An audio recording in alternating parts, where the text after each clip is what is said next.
Hi friend నమస్తే. 'Raja Saab' cinema నుండి 'nacho nacho' అనే సాంగ్ అయితే విడుదలైంది. ఈ సాంగ్ ఎలా ఉందంటే, మనకి ఒకప్పుడు బాలీవుడ్‌లో డిస్కో సాంగ్ టైప్‌లో అయితే ఈ సాంగ్ ఉంది. అంతా ఓకే గానీ, ఈ సాంగ్‌లో హీరోయిన్స్ డ్రెస్ అయితే మరీ వల్గర్‌గా ఉంది. ఒకప్పుడు బాలీవుడ్ అనేవారు ఇలాంటి సాంగ్స్, డ్రెస్సులు ఇలా చేస్తే ఏంటి మరీ దిగజారిపోతున్నారని. ఆ సంస్కృతి మన టాలీవుడ్ తీసుకొస్తారేమో అనిపిస్తుంది. అసలు 'రాజాసాబ్' సినిమా నుంచి ఇంత దిగజారిపోవడానికి కారణం ఏంటి? హైప్ పెంచాలా? ఏం అవసరం లేదు. అక్కడ ఉండేది ఎవరు? Pan India star. మొన్నే థియేట్రికల్ ట్రైలర్ అయితే బీభత్సంగా అందరికి ఎక్కేసింది. హైప్ అమాంతం పెరిగిపోయింది. ఒక చిన్న సినిమాకి ఈ టైప్ ఆఫ్ డ్రెస్సులేసి హైప్ పెంచుతారు. ఎందుకంటే ఆటికి ఈ బడ్జెం ఉండదు. హైప్ ఏదో ఒక విధంగా పెంచి థియేటర్‌కి అయితే ప్రేక్షకులను రప్పించాలని. కానీ ఇక్కడ ఈ సినిమాకి అంత అవసరం లేదు. ఇక కొత్త హీరోయిన్స్‌తో ఈ టైప్ ఆఫ్ డ్రెస్సులు వేయిస్తే వాళ్ళ కెరీర్‌కి కూడా ప్రభావం పడుతుంది.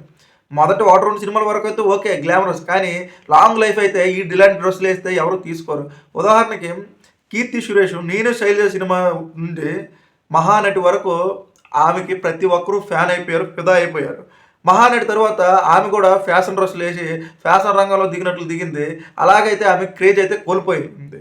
ఇప్పటికి అదే క్రేజ్‌తో మెయింటైన్ అవుతున్న హీరోయిన్ ఎవరైనా ఉన్నారంటే అది సాయి పల్లవి. మొదటి సినిమా నుంచి మొన్నొచ్చిన సినిమా వరకు ఏ సినిమాలో కూడా ఆమె వల్గర్ డ్రెస్సులు గాని, ఫ్యాషన్ డ్రెస్సులు గాని వేయలేదు. ఆమెకి ఎన్నో ఆఫర్స్ వచ్చాయి. అవన్నీ తిరస్కరించింది. అందుకే తెలుగులో ఇప్పటికి కూడాను ఆమె సినిమా విడుదలైతే ప్రీ రిలీజ్ ఈవెంట్‌కి వచ్చినప్పుడు లేడీ పవర్ స్టార్ అని ఆమె అయితే పొగుడుతారు. డైరెక్టర్ మారుతి ఏ ఉద్దేశం మీద ఇలా పెట్టారో, లేకపోతే కొరియోగ్రాఫర్ ఏ ఉద్దేశంతో ఇలా పెట్టారో తెలీదు కానీ ఇప్పుడు బానే ఉంటది. ప్రేక్షకులకు కూడా ఎంజాయ్ ఉంటది. అందరికి ఎంటర్‌టైన్‌మెంట్‌లా ఉండదు. కానీ కొన్ని రోజుల తర్వాత డిబేట్లు ఇవన్నీ ఉంటాయి. టాలీవుడ్ అంటే ఇలాంటివన్నీ చూపించి పరువు తీస్తారు.